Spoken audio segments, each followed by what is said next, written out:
Antes de começar a trabalhar no livro sobre Epstein, eu, na verdade, escrevi um livro sobre Donald Trump e seus problemas com mulheres. Esse livro se chamava Todos os Homens do Presidente. Donald Trump na formação de um predador. E eu decidi fazer esse livro inicialmente quando ele assumiu o cargo pela primeira vez.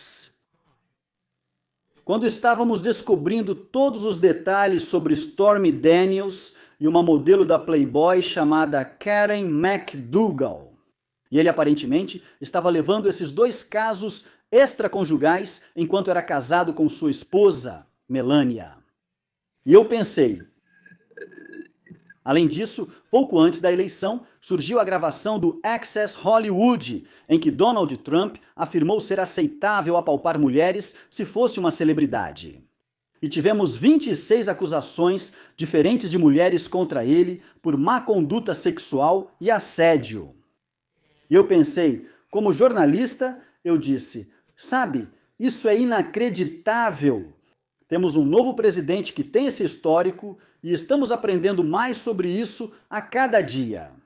Então, eu embarquei em um livro investigativo, e descobri que havia ainda mais mulheres do que as 26 iniciais que tinham se manifestado. Na verdade, acho que acabamos com possivelmente 60 acusações contra ele. Má conduta sexual com mulheres. Então foi um livro revelador de investigar e escrever. E então, é claro, Jeffrey Epstein morreu atrás das grades durante o mandato de Trump. E eu pensei, depois de ter feito a pesquisa sobre Trump, que os mundos deles eram muito parecidos. Na verdade, eles eram vizinhos em Palm Beach, Flórida. Eles foram amigos em Nova York do final dos anos 80 até os anos 90. Achei que valia a pena investigar Jeffrey Epstein, porque eu já tinha feito muitas fontes durante minhas reportagens sobre Donald Trump. Então foi assim que chegamos até aqui. Epstein e eu cobrimos crimes reais por décadas, desde a época em que eu era jornalista universitário. Havia um famoso serial killer americano conhecido como David Berkowitz, o filho de Sam, em Nova York, que aterrorizou a cidade. Casais jovens foram mortos a tiros, assim como vários adolescentes em Nova York nos anos 70. E eu, na verdade, cobri essa história para o jornal da minha faculdade na Filadélfia, então eu estou envolvido com crimes reais há décadas. Eu cobri o caso O.J. Simpson, cobri muitos casos famosos aqui na América, o caso Susan Smith, o caso Natalie Holloway. Foi um caso atrás do outro, e Epstein é meio que o caso definitivo de crime real, porque envolve tantas camadas da cultura americana em termos da conexão dele com a realeza, com presidentes e com chefes de magos das finanças e bancos. E as camadas dessa história, onde eu intitulei o livro de Aranha, por causa da teia, os tentáculos desse caso em particular vão fundo, fundo e mais fundo. E mesmo alguns anos depois da publicação do livro, ainda estamos aprendendo novos detalhes todos os dias. E, na verdade, eu conheço muitas pessoas com quem converso. Estive em vários programas neste verão. Há tanta frustração pelo fato de que os arquivos de Epstein não foram divulgados e que o governo está segurando isso. Mas o que isso fez foi trazer uma nova conscientização para esse caso e essa história em particular.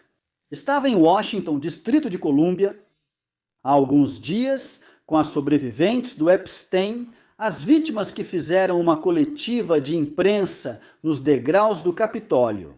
E elas estão unidas, elas têm essa promessa para a América de revelar esses arquivos.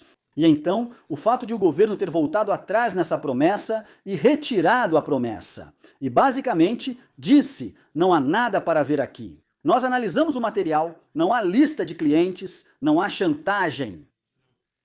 Não há nada de nefasto sobre a morte dele atrás das grades. Não há necessidade de divulgar os arquivos. E isso está absolutamente errado. E agora temos as vítimas que estão se unindo. Elas estão montando sua própria lista de homens que acreditam que deveriam ser investigados. E eu conversei com o deputado Tom Massie, que foi um dos organizadores desse protesto, e perguntei a ele depois do protesto, ou perguntei a ele depois da coletiva de imprensa. Eu disse, essas mulheres disseram hoje que planejam, se o governo não for divulgar os nomes desses homens, possíveis terceiros que precisam ser investigados, e elas estão dispostas a elaborar a lista por conta própria. Você apoia isso?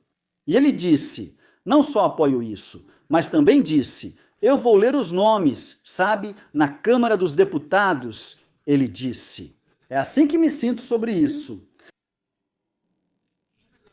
Mesmo que o governo Trump e o Departamento de Justiça continuem retendo os arquivos.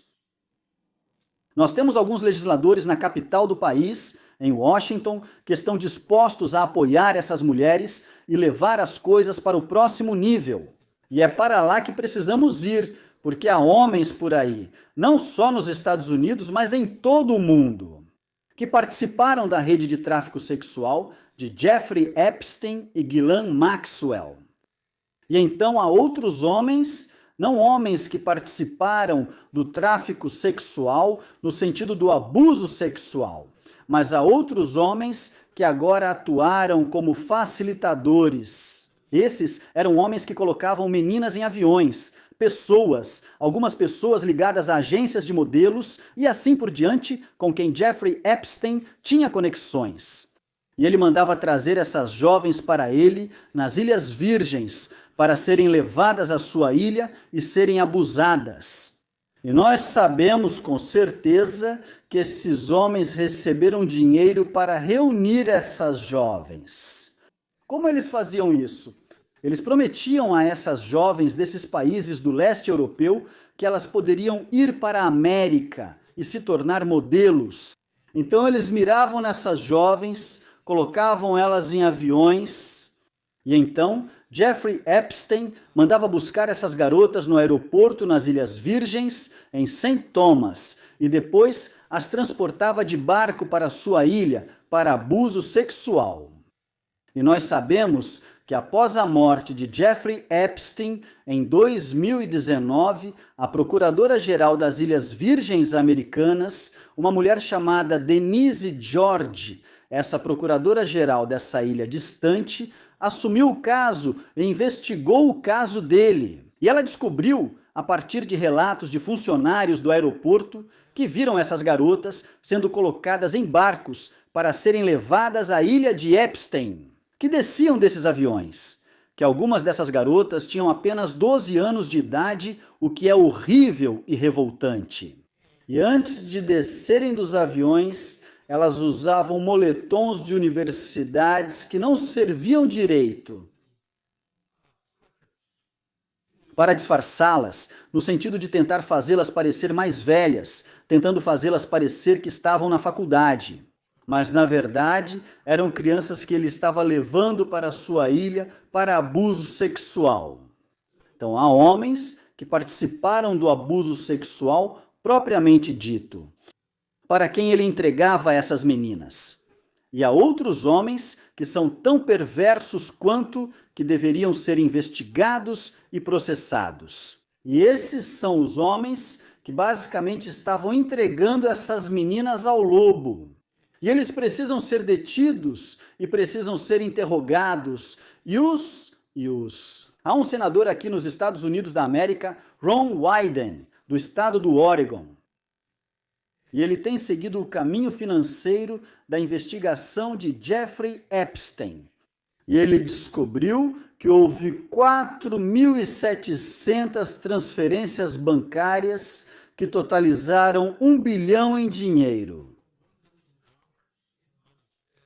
Dinheiro que passou por bancos dos Estados Unidos da América e da Rússia. E esse era o dinheiro que Jeffrey Epstein usava para pagar e financiar sua rede de tráfico sexual. Quando há extratos e transferências bancárias, sempre existe um rastro de dinheiro, é só seguir. O famoso ditado surgiu da investigação de Watergate. Existem registros bancários, registros financeiros. Por que o nosso governo só está esperando agora para começar a investigar isso? Não faz nenhum sentido. Bem, isso realmente expôs o Roth. E nós te parabenizamos por ir e ficar ao lado dos sobreviventes quando eles fizeram a conferência outro dia, que todos nós estávamos assistindo e apoiando. E, sabe, nessa jornada, Barry, enquanto você desvendava essa teia, a teia de aranha, você começou já sabendo do tamanho e da abrangência desse aparato, ou quanto mais você descobria, mais você aprendia? Bem, não há dúvida, Sean Atwood, que eu não fazia ideia de quão profundo isso ia. E claro, agora nós sabemos disso. É extremamente provável que Jeffrey Epstein tivesse conexões com a inteligência, no sentido de ser um possível agente de inteligência, possivelmente para mais de um país. Sabemos que, na época do seu acordo de não processamento em 2008, quando ele recebeu apenas uma punição leve, o FBI, naquela época, após a investigação inicial da polícia de Palm Beach, na Flórida. Isso começou lá em 2004, com o fato de que a polícia de Palm Beach descobriu que Jeffrey Epstein havia abusado sexualmente de 40 meninas em Palm Beach, na Flórida. Algumas delas eram de uma escola específica, a Royal Palm Beach High. Essas meninas foram aliciadas, em alguns casos, por sua co-conspiradora Ghislaine Maxwell, com a promessa de ganhar $200 para fazer uma massagem em um bilionário. E então, elas eram convidadas a trazer suas amigas, e depois as amigas delas eram convidadas a trazer outras amigas. E Jeffrey Epstein, em alguns dias, mantinha relações sexuais. Eu não vou dizer relações sexuais, porque essa não é a palavra certa a se usar, essa não é a terminologia correta a se usar. Isso eram estupros, isso era abuso sexual forçado de menores. Isso acontecia de 3 a 10 vezes por dia, se você consegue imaginar isso. E a polícia de Palm Beach fez absolutamente a coisa certa quando foi informada sobre o que estava acontecendo atrás dos muros da mansão dele. E, de fato, o chefe de polícia percebeu que Jeffrey Epstein tinha conexões na comunidade social de Palm Beach, e a polícia temia que ele fosse sair impune disso. E eles chamaram o FBI,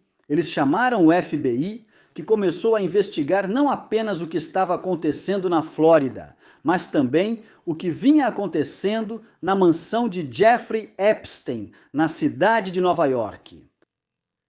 E eles, através do trabalho de Marie Villafana, eles queriam acusar Jeffrey Epstein de 60 crimes, o que o colocaria atrás das grades por no mínimo 18 anos. E o que aconteceu foi que Jeffrey Epstein contratou um time dos sonhos de advogados ricos, parecido com o que O.J. Simpson fez na Califórnia. E Jeffrey Epstein montou seu próprio time dos sonhos. O advogado de destaque, formado em Harvard, Alan Dershowitz, fazia parte da equipe. Ken Starr, que era um dos principais advogados em Washington, Distrito de Colômbia, também fazia parte da equipe. Jay Lefkowitz, advogado de destaque, fazia parte da equipe. Eles montaram uma equipe de 5 ou 6 advogados de destaque e esses advogados foram atrás das vítimas. Eles disseram que era culpabilização das vítimas. E eles rotularam essas meninas, essas crianças, como prostitutas, o que é inacreditável e absolutamente revoltante. E o procurador da Flórida, que estava ligado ao Distrito Sul da Flórida, naquela época, Alexander Acosta, tenho certeza de que seus telespectadores e ouvintes já ouviram esse nome. Ele acabou fazendo um acordo com a equipe jurídica de Jeffrey Epstein. E em vez daquelas 60 acusações serem apresentadas contra ele, acabaram não sendo acusações federais, mas sim 2 acusações estaduais de solicitação de prostituição, sendo uma delas envolvendo uma menor de idade. E Jeffrey Epstein recebeu uma condenação branda, de menos de 1 ano atrás das grades. A sentença acabou sendo de cerca de 13 meses. Na maior parte desse tempo, ele estava em liberdade condicional para trabalho, entre aspas, de volta ao seu escritório ou à sua mansão. Ele usava uma tornozeleira eletrônica no tornozelo e ele ainda estava tendo relações sexuais com garotas jovens. Na época, enquanto usava a tornozeleira eletrônica, ele continuava cometendo abuso sexual de menores. A história é horrível.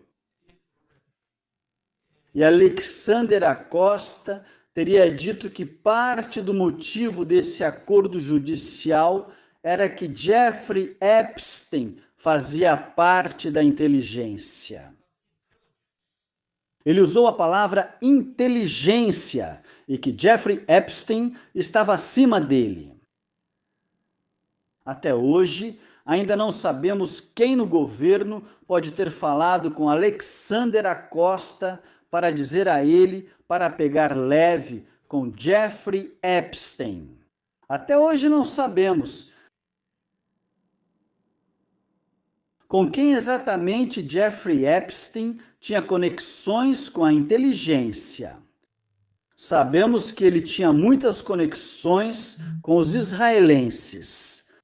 Há quem acredite que ele possa ter sido um agente de inteligência para o Mossad, que é a agência de espionagem de Israel, semelhante à CIA dos Estados Unidos. Sabemos que Jeffrey Epstein, apesar do governo dizer que não encontrou chantagem nos arquivos, sabemos de fato que Jeffrey Epstein estava envolvido em chantagem.